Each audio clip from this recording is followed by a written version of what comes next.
Adam Smith, un célèbre auteur parlant de l'information, disait, je cite, « Celui qui détient l'information détient le pouvoir. Celui qui l'entretient détient le monde. » Mesdames et messieurs, bienvenue à cette nouvelle édition de la Une des journaux de ce jeudi 20 mai 2021. Commençons donc par la une du quotidien Maison, le Béninois libéré de Abaka Takou, qui titre en manchette « Déclaration politique à Azorissé. La jeunesse BR répond à Abimbola, c'est-à-dire dans les colonnes du quotidien Le Béninois libéré. » Toujours à la une du quotidien Le Béninois libéré, sommet sur le financement des économies africaines, les coûts de Wadani au monde des finances. L'intégralité de l'interview qu'il a accordée à RFI est alliée à la page 9. Distinction honorifique. Talon récompense 33 de ses collaborateurs. C'est toujours à la une du quotidien Le Béninois libéré. Vaccination contre la Covid-19 au Bénin. Benjamin Hunkpati invite les populations à sortir pour se faire vacciner.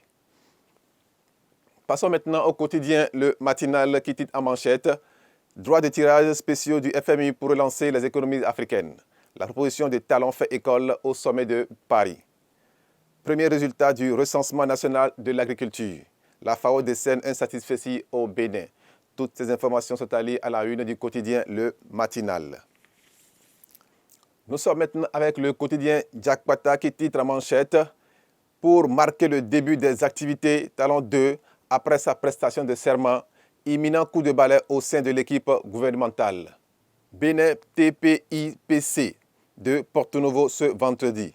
Nouvelle audience sur l'affaire de violence sur un coopérateur de la CAR d'Akpadano. Ce sont les informations à voir au quotidien Jakpata. 8 ans d'existence de la Fédération des journalistes et professionnels des médias du Bénin. Que du chemin parcouru sous le leadership du président Aurélien Aïssoun et ses pairs. Ce sont les informations que nous donne le quotidien Jakpata. Passons maintenant au Nouvel Observateur qui titre en manchette « Désacralisation des Egungun. Qu'attendent les autorités pour réagir ?» Également, toujours à la une de ce journal, nous avons des assises nationales. À chacun sa compréhension. Monsieur Rufino d'Almeida. Arrestation pour violence préélectorale entre chasse aux voix discordantes et atteinte à la sûreté de l'État. Toujours à la une de ce quotidien, 16e tour cycliste du Bénin et après plusieurs années. Décentralisation, le maire de Bantes suspendu pour abus de pouvoir ou régulièrement. C'est tout pour la une du Nouvel Observateur. L'autre quotidien aussi nous donne une nouvelle information ce matin. Financement des économies africaines. Quand la solution béninoise fait école au sommet de Paris. Toujours à la une de ce quotidien, nous pouvons également lire première dose de vaccin. Le groupe cible étendu aux 18 ans révolus. Transport aérien. L'aéroport de Cotonou désormais aux normes internationales. Honneur au métier. Talon distingue 8 de ses ministres et 2 collaborateurs. Toutes ces informations sont allées à la une. L'autre quotidien.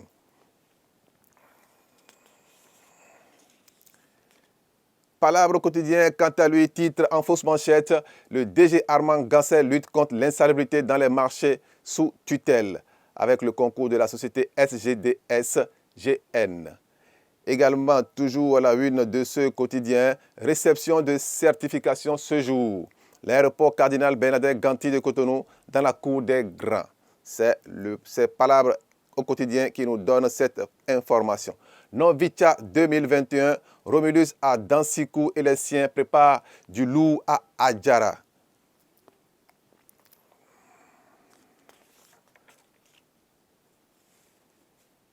Le Matinal, quant à lui, nous dit droit de tirage spéciaux du FMI pour relancer les économies. La proposition de Talon fait école au sommet de Paris. Premier résultat du recensement national de l'agriculture. La FAO décerne un satisfecit au Bénin.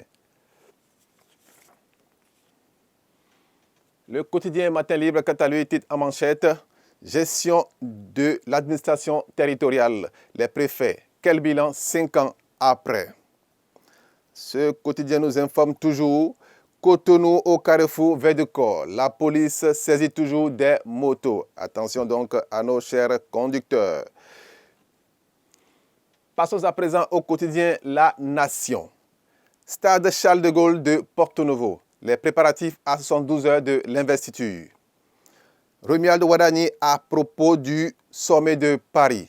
Les 100 milliards de dollars pour l'Afrique ne sont pas un vœu pieux. Ces informations sont allées à la une du quotidien La Nation. Réélection de Patrice Talon. Les félicitations de Denis Sassou Nguesso. Conseil des ministres, des nominations et des mesures normatives. Toutes ces informations sont allées à la une du quotidien La Nation. Revenons encore une fois à la une du quotidien Maison Le Béninois libéré qui titre en manchette « Déclaration politique à Azorissé ». La jeunesse BR répond à Abimbola. C'est allé dans les colonnes du quotidien Le Béninois libéré. Toujours à la une du quotidien Le Béninois libéré, sommet sur le financement des économies africaines. Les coûts de Wadani au monde des finances. L'intégralité de l'interview qu'il a accordée à RFI est allée à la page 9. Distinction honorifique. Talon récompense 33 de ses collaborateurs. C'est toujours à la une du quotidien Le Béninois libéré. Vaccination contre la Covid-19 au Bénin. Benjamin Hunkpati invite les populations à sortir pour se faire vacciner. C'est tout pour la une des journaux d'aujourd'hui. Merci d'être resté câblé. À demain pour une nouvelle édition.